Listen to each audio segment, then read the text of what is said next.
I'm appalled. I'm amazed and not particularly pleased about it. And it's one of those rare instances where it makes me truly glad I'm retired. Tonight, students and staff are reacting to new guidance at the University of Idaho, calling on professors to stop promoting or encouraging abortion and stopping all abortion services. Good evening. I'm Stephanie Vigil.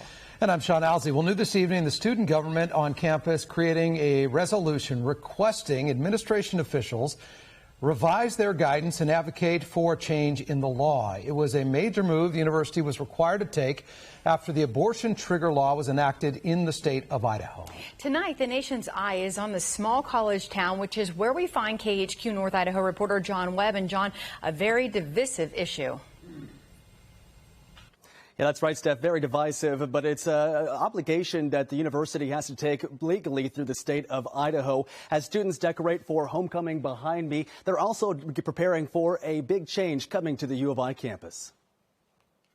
It's also a difficult time to be a student who is seeking resources at the university. The brave and the bold, following bold guidelines from state lawmakers. In a memo obtained by KHQ, the General Counsel informed faculty and staff that they'll no longer be able to promote abortion, nor are they able to refer someone for an abortion. This, of course, includes halting all abortion-related services and rebranding condom distribution as sexually transmitted disease prevention. I think it's a tough conversation because in one breath you're going to say, you know, we're outlawing abortions in state, Roe v. Wade's been overturned. But then in the same breath, you also say that you can't give out contraceptive resources on college campuses.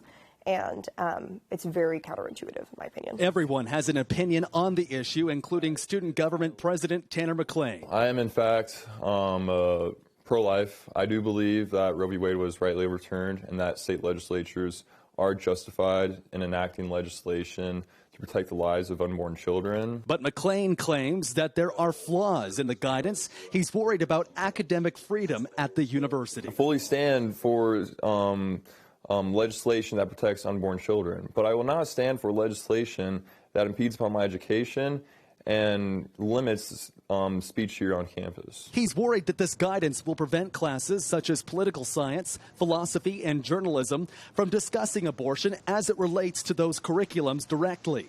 This appears to be a worry from both sides of the issue, including former U of I journalism professor Steve Smith. How can I teach media ethics or my intro class to media and journalism? How can I teach that if I can't talk about abortion, if I can't talk about the overturning of Roe v. Wade, either as a current event or as an ethical issue in my ethics class? We reached out to UI's Director of Communications, Jody Walker, for an interview, but she declined. Smith says this is an issue on a personal level. And as I read this memo, as an advisor dealing with significant personal issues involving my own students, I couldn't say anything, or couldn't say anything relevant to their particular problems. And that's nearly as appalling to me as any shackles on my ability to teach in the classroom.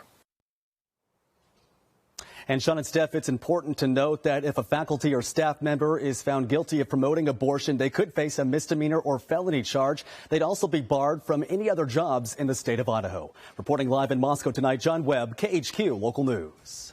John, thank you. And the university did send us a statement regarding that memo. Quote, the University of Idaho follows all laws. This is a challenging law for many and has real ramifications for individuals, and that it calls for individual criminal prosecution. This guidance was sent to help our employees understand the legal significance and possible actions of this new law passed by the Idaho legislature, end quote. As we previously reported, President Biden's press secretary issued a statement saying nothing in Idaho law justifies the university's decision.